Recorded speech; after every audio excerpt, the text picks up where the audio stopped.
Alright, so the first thing we're going to discuss is charging. When we're charging, we're going to keep this up to cool the batteries. And when we're ready to use it, we're going to put it down and latch it. This is where we plug it in by the alignment rack.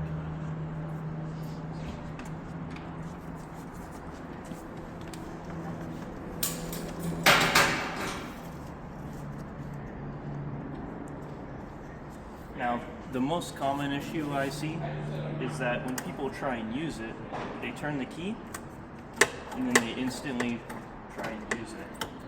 And then it just flashes. You gotta turn it off, turn it back on, and then wait for the click. I heard the click. Now it'll move. Move on to filling and regular maintenance. This is where we're gonna fill it. Here's the cap.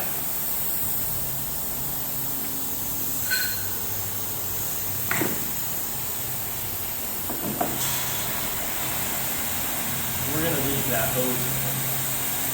While we're doing that, we can open up the lid.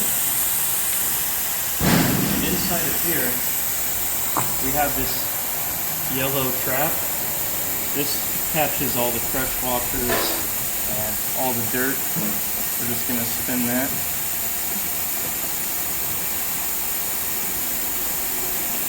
That comes off. You can clean that. Also, sometimes when this thing is overfilled, this part, the balls will get stuck at the top. And you'll wonder why it's not draining or why it's not sucking up any water. Sometimes that just needs fixed. And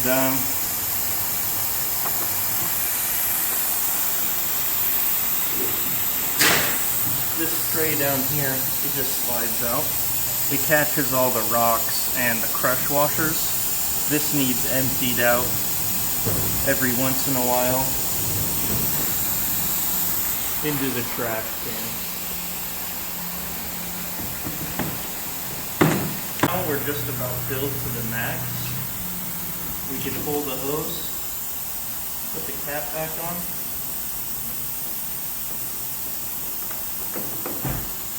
and hang the hose back.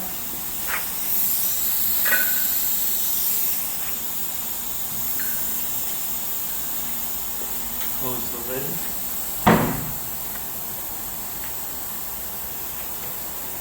Now we're going to pull this over to the drain.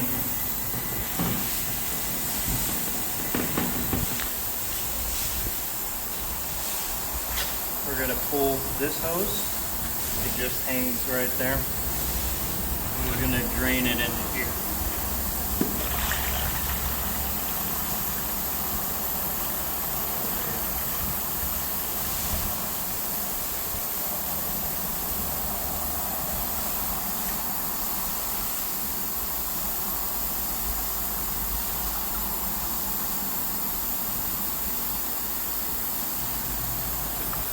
Alright, now all the old water is drained out. We got it filled with new water, and we're ready to use it. Now that you're ready to use the Zamboni, we're going to discuss the different modes. This Zamboni has H2O Nano Clean, which is a switch right here. And when you click this switch, you can see that this goes off, and now you're in Nano Clean. Although I don't feel like it does very much, and it also puts less water on the ground. So if you're trying to get the ground really wet, you would just turn that off. And right now I have it on 3, so I'm going to be cleaning the ground with a lot of water. And I have the brush on 1. Any higher and it gets really hard to push, and any lower and it doesn't really scrub much. So we'll just leave that on 1. And now that we're ready to let the brush down, we'll press the power button and then the brushes will start to come down. Now I like to do a pass without the squeegee, and then I like to do a pass with the squeegee. which gives the water enough time to soak up the oil, so you get a really nice clean. And I'm going to show that in a time-lapse video.